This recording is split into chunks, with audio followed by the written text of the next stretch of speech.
Bonjour à toutes et à tous et merci de nous rejoindre pour cette nouvelle édition. Voici les titres qui vous seront développés.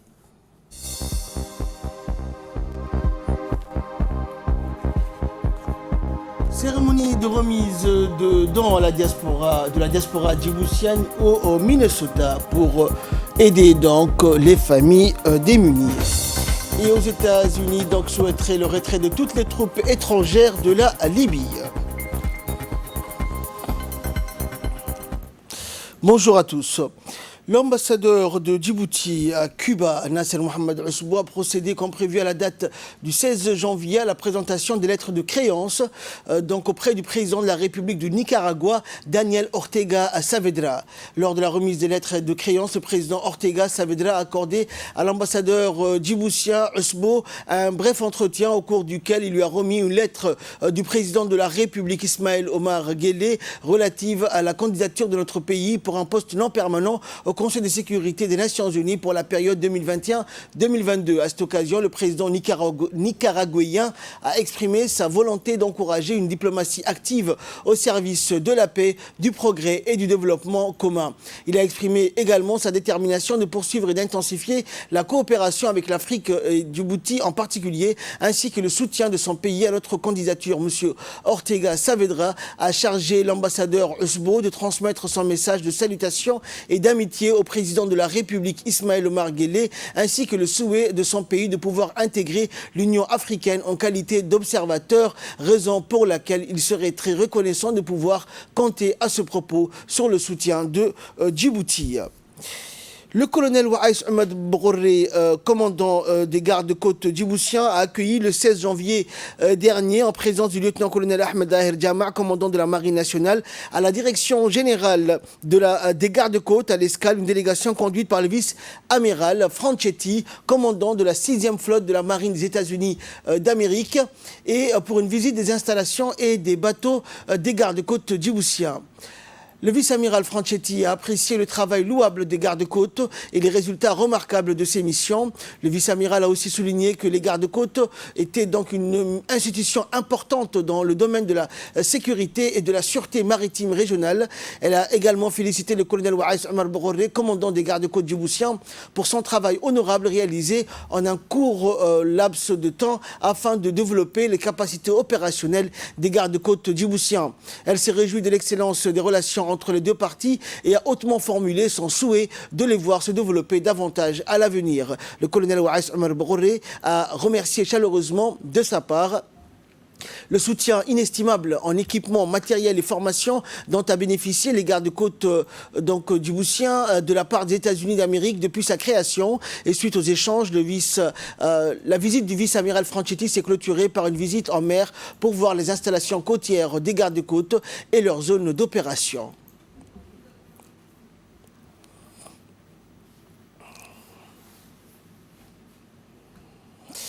C'est en présence de deux représentants de la diaspora djiboutienne du Minnesota, du comité coordinateur de la société civile solidaire et de plusieurs bénéficiaires d'élan intitulé pour un Djiboutien, initié lors des dernières pluies, qui a eu lieu aujourd'hui au Centre de technologie de l'innovation et du développement, une cérémonie de remise d'un chèque d'un montant de 71 450 000 $.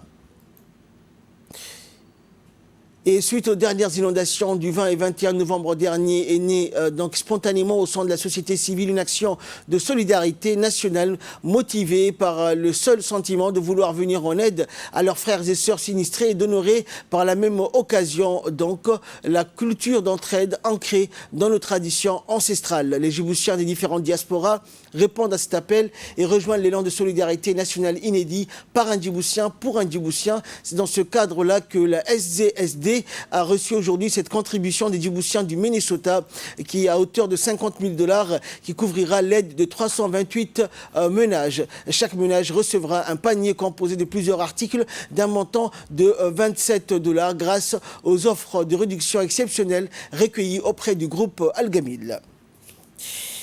Dans la journée du mercredi 15 janvier, une journée des dons de sang a été organisée à l'hôpital Général Pelletier pour la collecte de ce liquide grâce à la mobilisation et à la précieuse contribution des membres de l'association bénévole Djibouti.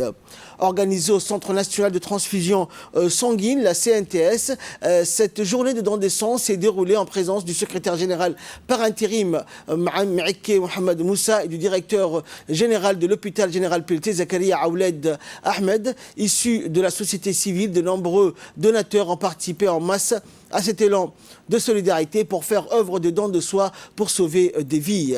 En effet, les stocks collectés de poches de sang vont garantir au CNTS une disponibilité permanente des liquides précieux et vitaux dans les blocs opératoires. Une action citoyenne et geste noble de la part de l'association bénévole Djibouti qui invite tout à chacun de emboîter donc le pas dans un appel lancé en marge de cette journée de patriotisme et de partage.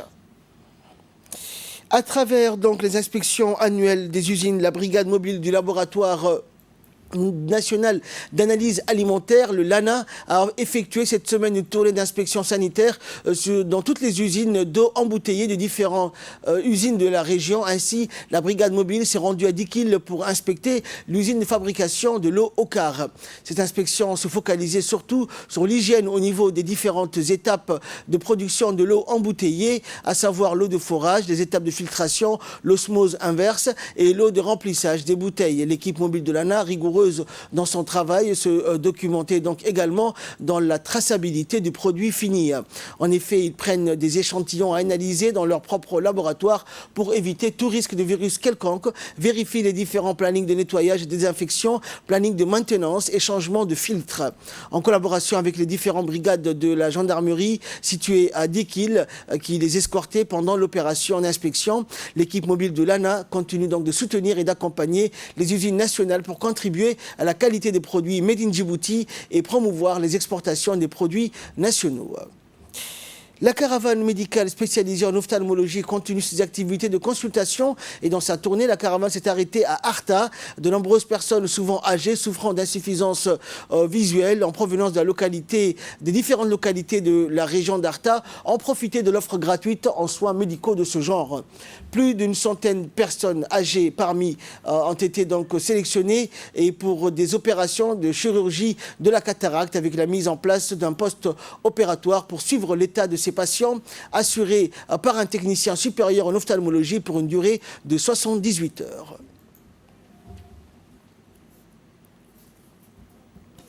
Caravane médicale également, cette fois-ci pluridisciplinaire, qui s'est rendue à Chebelle pour dispenser gratuitement des consultations et prodiguer des soins de santé gratuits aux patients souffrant de différentes pathologies telles que les maladies cardiaques, gynécologie, diabète, pédiatrie, ophtalmologie ou encore les maladies dentaires. Les soins des médicaments ont été gratuitement distribués aux patients, dont une majorité de femmes et d'enfants. Au total, 100 patients issus de cette région et d'autres des localités voisines et environnantes ont été examinés et des médicaments ont été administrés à tous les patients. Les parlementaires de cette région ont procédé à la distribution de vivres et de matériel à la population de cette région.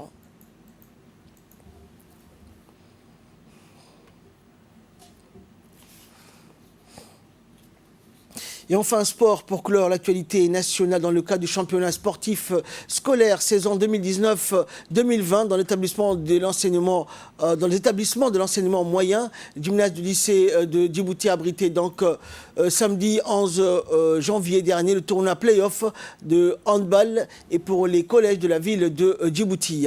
Et d'autres tournois donc ont eu également lieu cette fois-ci de football au stade Gouled et au stade municipal pour les établissements d'enseignement de base et secondaire. Plusieurs enfants et parents d'enfants ont pris part donc à cette journée, ainsi que les responsables des différents établissements et des remises de trophées et des récompenses ont eu lieu à la fin des rencontres.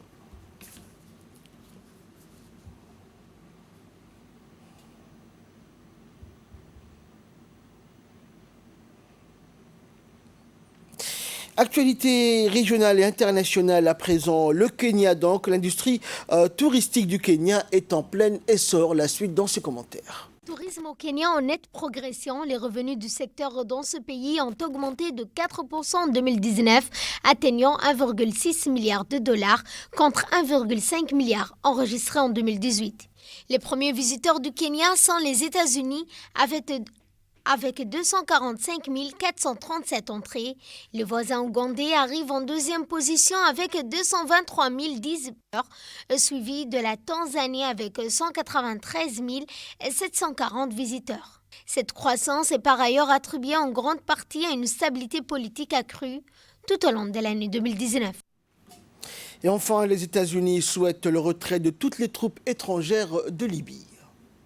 Les États-Unis doivent participer à la conférence de paix en Libye. Ce week-end en Allemagne devrait appeler au retrait de toutes les forces étrangères de la nation ravagées par la guerre et la reprise du processus de paix soutenu par l'ONU. L'homme fort libyen Khalifa Haftar s'est éloigné des pourparlers à Moscou cette semaine sans signer la trêve permanente orchestrée par la Russie et la Libye. Les États-Unis ont soutenu la campagne militaire menée par l'Europe au nom des rebelles qui ont renversé Muammar Kadhafi en 2011, mais plus récemment, ils ont joué un rôle discret. D'autres puissances étrangères sont devenues de plus en plus actives dans la guerre civile, la Turquie soutenant le gouvernement internationalement reconnu à Tripoli et en Russie, en Arabie Saoudite et en Égypte. Parmi les partisans de Haftar, ils ont lancé une offre meurtrière pour prendre Tripoli. Les États-Unis soutiennent officiellement le gouvernement d'unité nationale, mais entretiennent des contacts avec Haftar que le président Donald Trump a salué après un appel téléphonique l'année dernière. C'est tout pour ce journal. Merci de l'avoir suivi. Excellent après-midi sur Télé Djibouti.